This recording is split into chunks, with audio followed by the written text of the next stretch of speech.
अनुमान दिया गया था कि इस पर गैर मुस्लिम भाई भेजे। उसका अनुमान था कि the message of peace in the teaching of prophet Muhammad.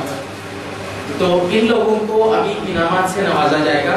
तो वो आपकी मौजूदगी में ये काम हो तो ज़्यादा अच्छा लगेगा। 50,000 का, दूसरा 25,000 और तीसरा 15,000 का, और 1,000 रुपये का कंसोलेशन प्राइज़ दिया जाएगा। तो मैं उन नामों को पुकारता हूँ, तो वो जो भी यहाँ मौजूद हों आएँ और यहाँ से अपना प्राइज़ लेते जाएँ। वरुणी जायसवाल ये अपना प्राइज़ रिसीव करें। देखिए कितनी छोटी सी बच्ची है, इसने बहुत मेहनत की है। Please give her a hand.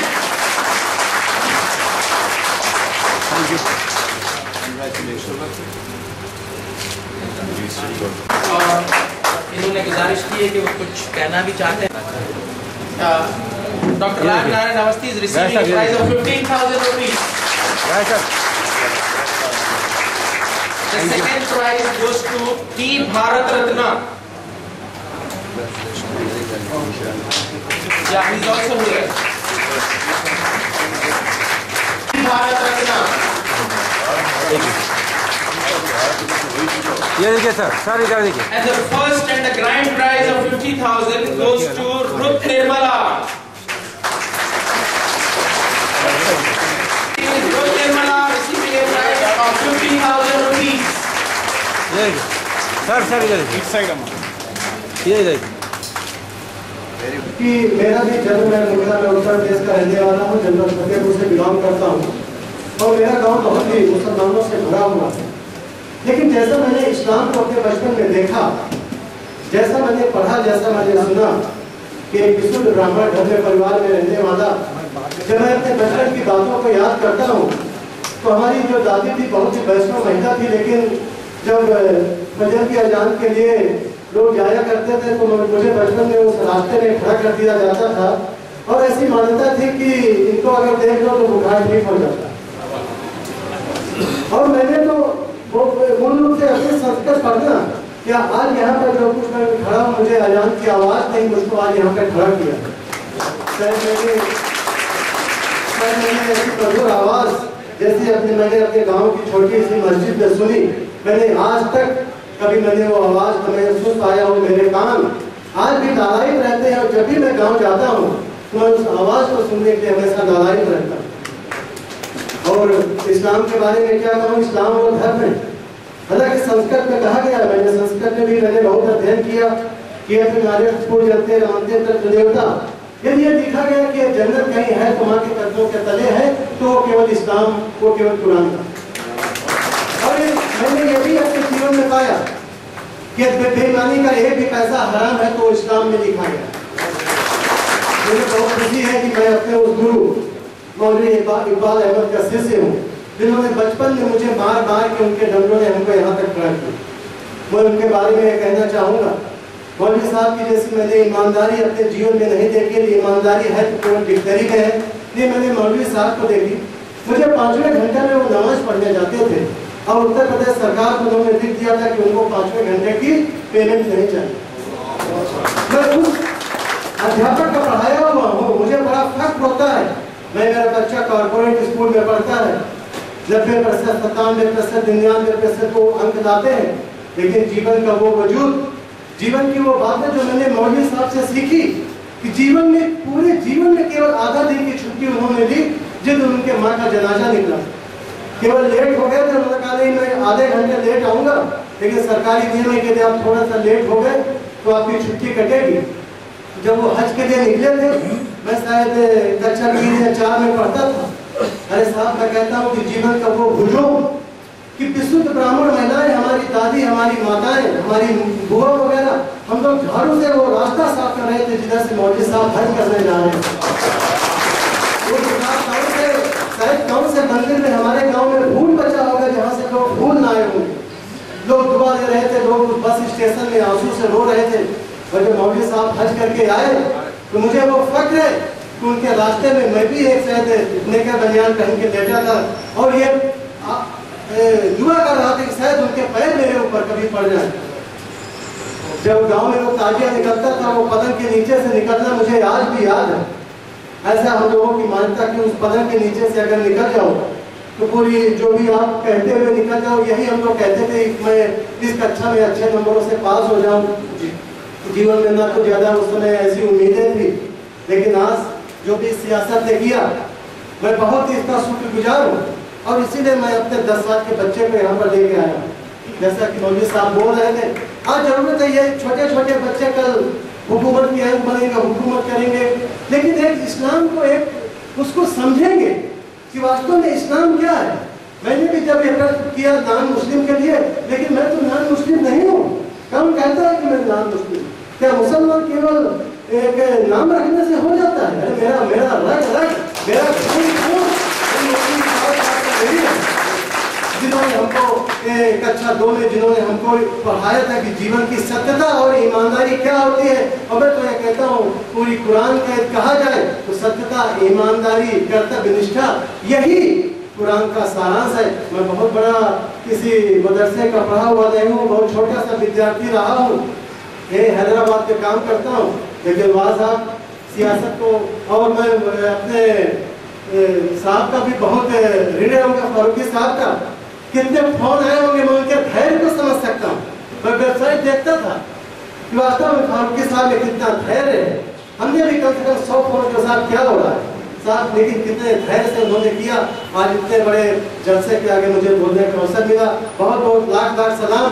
ईश्वर करे ये जो गति है आगे बढ़ती रहे, और जैसा कि हमारे खान साहब ने कहा कि इन हिंदू बच्चों को आगे लाने की बहुत आवश्यकता है, और ताकि ये समझे कि इस्लाम क्या है। इन शब्दों के साथ जय सियासत, जय हैदराबाद, जय भारत, जय।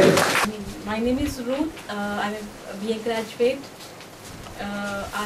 I have 12 years of experience working with certain organizations like NGOs, IS officers, and I worked in free media companies also. Now I'm preparing for Group 2.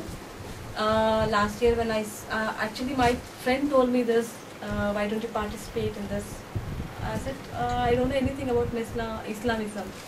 Okay, she said, this is an opportunity, at least we can know other religion also, because my friend is a Hindu background. So I read the paper and I spoke to Farooqi because the number has been mentioned. After talking to him, he said he'll send the books. I said, okay sir, let me check once again about the Quran and everything. After I took 1 week to think about it, because whether to go or not, because so I don't have any Muslim friends also so far. So okay, let me take a chance. I talked to my brothers and my parents also. They said, okay, when everything you do, take a chance and do. So slowly I read about Prophet. The way he teaches, really, it's really, I should not use the word awesome, but it's really good teachings. We should follow that. Any human being, I don't say Muslim or Christianity or Hindu, really we have to follow so that we can reach. What do you find the best things in this law?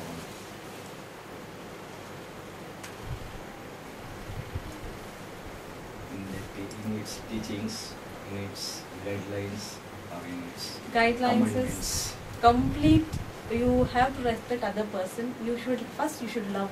Then only you know the person, how the other person feels about the religion, about the duties, what everything. After that, what's your conclusion about whether there is a concept that all terrorists are non-Muslims, but all terrorists are the Muslims? Now what? I don't think this is Muslims can do this, because this completely, after reading the Quran, not only I, who all read and who all has participated, should not blame Muslim. I can say this. What do you want to give the message for the youth of the Hyderabad as well as the Andhra Pradesh? I say, please go through Quran. Really, you can learn many things instead of Bible and Bhagavad Gita and Sikhs also. Please read Quran. You know more depths in it. आप अंग्रेज उर्दू सब चलेगा। जहाँ तक इस्लाम का संबंध है, मेरा इस्लाम से बहुत बचपन से संबंध रहा, और मेरी जो शिक्षा दीक्षा हुई, मेरे जो गुरु थे वो भी बहुत ही इस्लामिक स्टडीज़ के बहुत बड़े विद्वान थे, मौलवी इकबाल अहमद, और मैंने उन्हीं के जीवन से बहुत कुछ जीवन में सीखा। और इस्लाम का जो निचोड़ है, इस्लाम की जो कसौटी है, वो पूरी सत्यता, ईमानदारी, कर्तव्य परायणता और भाईचारे पे टिकी है। हमको सिखाया गया है कि मुसलमान कौन होता है? जो मुसल्लम ईमान को माने वो मुसलमान होता है। ये किसी व्यक्ति विशेष पर नहीं हो सकता या किसी धर्म पे नहीं हो सकता। कोई भी व्यक्ति जो सत्य के रास्ते पे चले वो अल्लाह ताला के रास्ते पे चल सकता है। इसके लिए किसी विशेष धर्म के लिए कोई पाबंदी नहीं है। और जो इस्लाम में मैंने सबसे बड़ी अच्छाई सीखी वो था एक समय की जो पाबंदी है। हम बचपन से उस गांव से मेरा संबंध रहा जो एक मुसलमान बाहुल्य गांव है, लेकिन आज तक कभी उस गांव में किसी भी प्रकार का सांप्रदायिक विद्वेष नहीं है। और बचपन में मैंने जो कुछ भी अपनी शिक्षा दीक्षा प्रारंभ की वो मैंने फजर की अजान से ही प्रारंभ की, क्योंकि उस समय ऐसी सुविधाएं नहीं थी कि आपको कोई जगाए। और फजर की अजान ही वो एक अलार्म क्लॉक होती थी जिसके माध्यम से पूरा गांव जगता था और पढ़ने के लिए अपनी तैयारी करता था। और इन्हीं सब बातों की वजह से आज हम यहाँ पर खड़े हुए हैं। और ये सियासत ने जो ये प्रतियोगिता आयोजित की, इस प्रतियोगिता के लिए बहुत अध्ययन किया और बड़ी अच्छी तरीके से लिखा।